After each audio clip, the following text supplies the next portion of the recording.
വിദേശത്തേക്ക് പോകാൻ എന്തായാലും നിങ്ങൾ നിങ്ങളുടെ മനസ്സ് സെറ്റാക്കി. ഇനി IELTS ആണോ നിങ്ങളുടെ പ്രശ്നം? No worries. ഇന്നത്തെ വീഡിയോയിൽ IELTSനെ കുറിച്ച് അറിയേണ്ട 5 കാര്യങ്ങളാണ് നമ്മൾ ഡിസ്കസ് ചെയ്യുന്നത്. ആദ്യമായിട്ട് നമ്മൾ അറിഞ്ഞിരിക്കേണ്ട കാര്യം എന്ന് വെച്ചാൽ അക്കാഡമിക് ടെസ്റ്റ് ആണോ ജനറൽ ടെസ്റ്റ് ആണോ എഴുതാന്നുള്ളത്. രണ്ടാമതായിട്ട് നമ്മൾ ശ്രദ്ധിക്കേണ്ട ഒരു കാര്യം എന്ന് വെച്ചാൽ നമ്മുടെ ടൈം സ്ലോട്ട് നമുക്ക് എങ്ങനെ മാനേജ് ചെയ്യാം. IELTS എക്സാം എഴുതേണ്ട ടൈം സ്ലോട്ട് നമ്മൾ എത്ര നേരത്തെ തീരുമാനിക്കണം എന്നുള്ളതാണ്. മൂന്നാമതായിട്ട് നമ്മൾ ശ്രദ്ധിക്കേണ്ട കാര്യം എന്ന് പറയുന്നത് നമുക്ക് എത്ര ബാൻഡ് സ്കോർ ആണ് നമ്മുടെ IELTS എക്സാമിൽ വേണ്ടത്. നാലാമതായിട്ട് ശ്രദ്ധിക്കേണ്ട കാര്യം എന്ന് പറയുന്നത് നമ്മൾ ബ്രിട്ടീഷ് കൗൺസിലിന്റെ ആണോ അതോ IDPയുടെ ആണോ ടെസ്റ്റ് എടുക്കുന്നത് എന്നുള്ളത്. അഞ്ചാമതായിട്ട് അറിയേണ്ട കാര്യം എന്ന് പറയുന്നത് നിങ്ങൾ pen and paper based test ആണോ അതോ കമ്പ്യൂട്ടർ ബേസ്ഡ് ടെസ്റ്റ് ആണോ എടുക്കുന്നത് എന്നുള്ളത്. സോ ഈ 5 കാര്യങ്ങളും നമുക്ക് ഈ വീഡിയോയിൽ ഡീറ്റെയിൽഡ് ആയിട്ട് ഡിസ്കസ് ചെയ്യാം.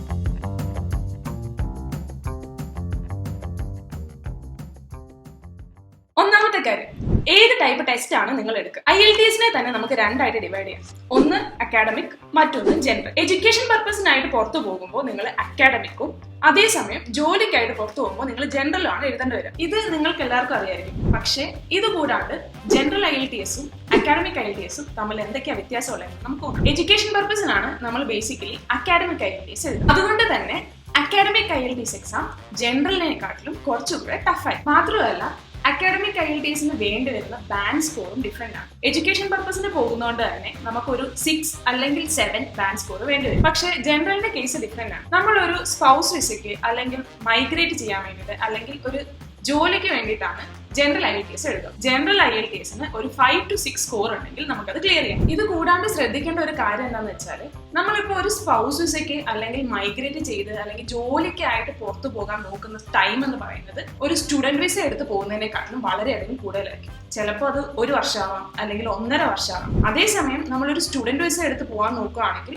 വിതിൻ 6 months നമുക്ക് ആ പ്രോസസ് അങ്ങ് തീർത്തെടുക്കും. സോ നിങ്ങൾ പോകാൻ ഉദ്ദേശിക്കുന്ന മാർഗം അനുസരിച്ച് എഡ്യൂക്കേഷൻ പർപ്പസിനാണെങ്കിൽ അക്കാഡമിക്കും അതേപോലെ ജോലിക്കാണെങ്കിൽ ജനറലും ആണെന്നുള്ള ബോധ്യം നിങ്ങൾക്ക് ഉണ്ടായിരിക്കും. നിങ്ങളൊരു IELTS എക്സാമിന് രജിസ്റ്റർ ചെയ്യുന്നതിന് മുന്നേ അല്ലെങ്കിൽ IELTS കോച്ചിങ്ങിന് ചേരുന്നതിന് മുന്നേ തന്നെ അക്കാഡമിക് എക്സാം ആണോ ജനറൽ എക്സാം ആണോ നിങ്ങൾ എഴുതുക എന്നുള്ളത് നിങ്ങൾ ഉറപ്പുവരുത്തണം. ഇനി നിങ്ങൾ ശ്രദ്ധിക്കേണ്ട രണ്ടാമത്തെ കാര്യം എന്ന് പറയുന്നത് ടൈം സ്ലോട്ടാണ്. ഞാൻ നേരത്തെ പറഞ്ഞിരുന്നു നിങ്ങളൊരു എഡ്യൂക്കേഷൻ പർപ്പസിനായിട്ട് പുറത്തു പോകുമ്പോൾ മിനിമം 6 months ടൈമേലും എടുക്കും നിങ്ങളുടെ വിസ പ്രോസസ് ചെയ്ത് വരാൻ വേണ്ടി. അതുകൊണ്ട് തന്നെ നിങ്ങൾ IELTS എക്സാം എഴുതുമ്പോൾ നിങ്ങൾക്ക് പോകേണ്ട വരുന്നതിന്റെ അറ്റ്ലീസ്റ്റ് 4 മാസം മുമ്പേലും IELTS ക്ലിയർ ചെയ്തിട്ടുണ്ടെന്ന് ഉറപ്പുവരുത്താം. സപ്പോസ് നിങ്ങൾ സെപ്റ്റംബർ ഇൻടേക്കിനാണ് വിദേശത്തേക്ക് പോകാൻ നിൽക്കുന്നതെന്ന് വിചാരിക്കും. അറ്റ്ലീസ്റ്റ് ജനുവരിയിലെങ്കിലും നിങ്ങൾ നിങ്ങളുടെ IELTSന് രജിസ്റ്റർ ചെയ്യണം. കാരണം നിങ്ങൾ നിങ്ങളുടെ IELTS എക്സാമിന് രജിസ്റ്റർ ചെയ്ത് എക്സാം എഴുതി മിനിമം 21 ദിവസമെങ്കിലും എടുക്കും നിങ്ങൾക്ക് നിങ്ങളുടെ റിസൾട്ട് കയ്യിൽ കിട്ടാൻ വേണ്ടി. 13 മുതൽ 15 ദിവസം വരെയാണ് അവർ ടെസ്റ്റ് റിസൾട്ട് പുറത്തു വിടാൻ തന്നെ എടുക്കുന്നത്. സോ കയ്യിൽ കിട്ടാനും അത് കൂടുതൽ സമയം എടുക്കും നിങ്ങൾക്ക് മനസ്സിലാക്കാമല്ലോ. ഇനി അഥവാ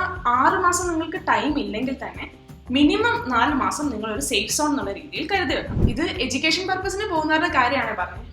ജനറൽ വരുമ്പോൾ ഇതും വ്യത്യാസം വരും. ജനറലിൽ നമ്മുടെ സേഫ് സോൺ എന്ന് പറയുന്നത് 1 വർഷം വരെയാണ്. കാരണം സ്റ്റുഡന്റ് വിസ പ്രോസസ് ചെയ്യുന്നതിനെക്കാട്ടിലും കൂടുതൽ ടൈം വേണം ജോബ് വിസ പ്രോസസ് ചെയ്യാൻ വേണ്ടിയിട്ട് അല്ലെങ്കിൽ സ്പൗസ് വിസ പ്രോസസ് ചെയ്യാൻ വേണ്ടി. അപ്പോൾ നിങ്ങൾ പോകാൻ ഉദ്ദേശിക്കുന്ന ടൈം അനുസരിച്ച് IDPയുടെ സൈറ്റിൽ കയറിയിട്ട് നിങ്ങളുടെ IELTSന്റെ ടൈം സ്ലോട്ട് ആദ്യം തന്നെ തീരുമാനിക്കും. ഇനി നമ്മൾ ഡിസ്കസ് ചെയ്യാൻ പോകുന്നത് മൂന്നാമത്തെ കാര്യം, അതായത് ബാൻഡ് സ്കോർ. IELTS എക്സാമിന് 1 മുതൽ 9 വരെയാണ് ബാൻഡ് സ്കോർ ഉണ്ടാവുക. നിങ്ങൾ പോകാൻ ഉദ്ദേശിക്കുന്ന രാജ്യം അനുസരിച്ച് അല്ലെങ്കിൽ നിങ്ങൾ എടുക്കാൻ ഉദ്ദേശിക്കുന്ന കോഴ്സ് അനുസരിച്ച് ഈ ബാൻഡ് സ്കോറിൽ ഡിഫറൻസ് ഉണ്ടാവും. നിങ്ങൾക്ക് വേണ്ട ഇൻഡിവിജ്വൽ ബാൻഡ് സ്കോറും മാറാം, അതുപോലെ തന്നെ നിങ്ങൾക്ക് വേണ്ട ഓവറോൾ ബാൻഡ് സ്കോറും മാറും. ഫോർ എക്സാമ്പിൾ നിങ്ങൾ ഒരു ഗ്രാജുവേറ്റ് ലെവൽ അല്ലെങ്കിൽ ഗ്രാജുവേറ്റ് ഡിപ്ലോമ കോഴ്സ് ആണ് എടുക്കാൻ പോകുന്നത് വിചാരിക്കും. ഇതിന് രണ്ടിനും ഒരു ആവറേജ് 6 അല്ലെങ്കിൽ 6.5 സ്കോർ നിങ്ങൾക്ക് മതിയാവും. അതേസമയം നിങ്ങൾ ഒരു പോസ്റ്റ് ഗ്രാജുവേറ്റ് അല്ലെങ്കിൽ പോസ്റ്റ് ഗ്രാജുവേറ്റ് ഡിപ്ലോമയാണ് എടുക്കാൻ ഉദ്ദേശിക്കുന്നതെങ്കിൽ നിങ്ങളുടെ സ്കോർ 7 അല്ലെങ്കിൽ അതിന് എബോവ് ആയിരിക്കും. അതുപോലെ ഓരോ രാജ്യങ്ങളും ചിലപ്പോൾ നമ്മുടെ ഇൻഡിവിജ്വൽ ബാൻഡ് സ്കോറും ചോദിക്കാറുണ്ട്.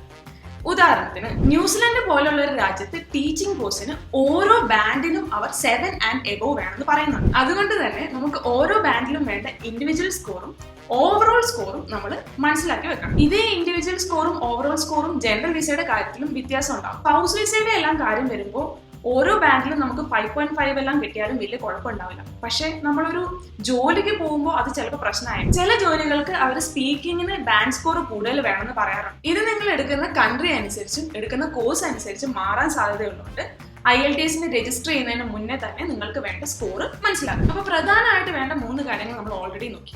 ഇനി 4ാമത്തെ കാര്യം, IDBയുടെ ആണോ ബ്രിട്ടീഷ് കൗൺസിലിന്റെ ആണോ ടെസ്റ്റ് നിങ്ങൾ എടുക്കാൻ പോകും. എല്ലാവർക്കും പൊതുവെ ഒരു ധാരണയുണ്ട്, IDBയുടെ എക്സാം ആണ് ബ്രിട്ടീഷ് കൗൺസിലിന്റെ എക്സാമിനെക്കാട്ടിലും എളുപ്പം. ഇതുപോലെ പലരും പറയുന്നത് ഞാൻ കേട്ടിട്ടുണ്ട്.